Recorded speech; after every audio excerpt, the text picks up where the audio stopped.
Palabas na ako eh. Nag-usap lang kami ni Senator Win. Palabas na ako. Magkipagkita ko, isang dinugyong tao dumarating papunta sa akin eh.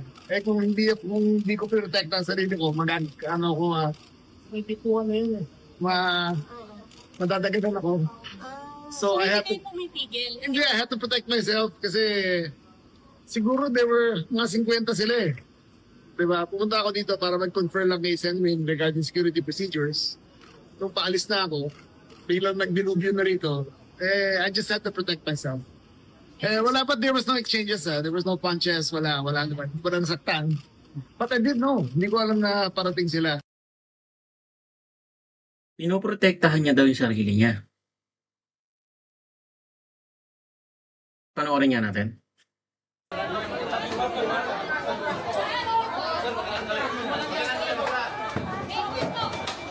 Okay.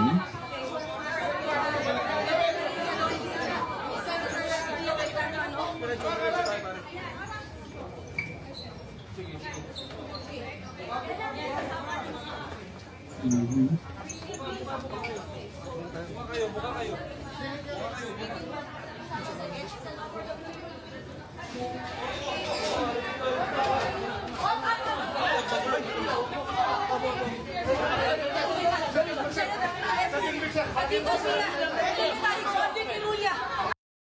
Ganyan ba ang pinoprotektahan ng sarili?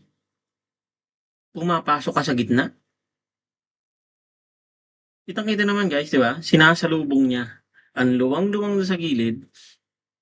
Bakit hindi siya dun dumaan? Tsaka, kitang-kita naman, nakatayo na siya, di ba? Nakatayo na siya dun sa harapan, sa gitna, bago nung papadating pa lang. So, kung gusto niya protektahan ang sarili niya, tumabi siya, di ba?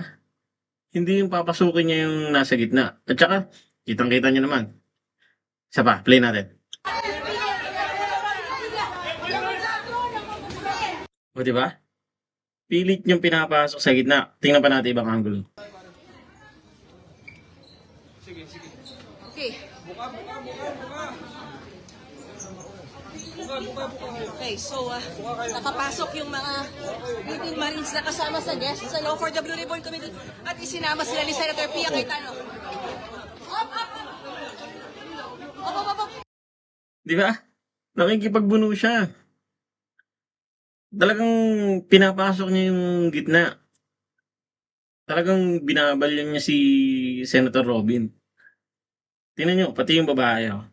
Tingnan nyo guys. Pati yung babae nakikiharang sa kanya. Diba? No? Pati yung babae, pinupush siya palayo. Tapos sasabihin niya, pinoprotektahan niya yung sarili niya. Itong tao to. Oh my God! Senator! Oh. At dito siya, Secretary John Vic Remulla at pinipigil siya Senator Robin Padilla. Oh. Diba? Mismong reporter ang nagsabi. Pinipigil niya sila Senator Robin na makadaan. So hindi niya pinoprotektahan lang yung sarili niya. Gusto niyang harangan yung mga witnesses na makapagsalita kasi may possibility na sangkot siya at madadamay siya doon. Oh my God! Nagtakbuhan sila Senator Di ba? Pia Cayetano kasama yung labing walong Marines, kasama ko si Senator Robin Padilla. Sinasarahan kami ng pinto. Aray! Di ba? Asan yung pinoprotektahan mo yung sarili mo? Tapos gigitna ka doon? Kala ko pinoprotektahan mo yung sarili mo o pinoprotektahan mo yung masasangkot or pinoprotektahan mo yung sarili mo dahil may possibility na madamay ka sa ikakanta ng mga witnesses. Aray ko talaga.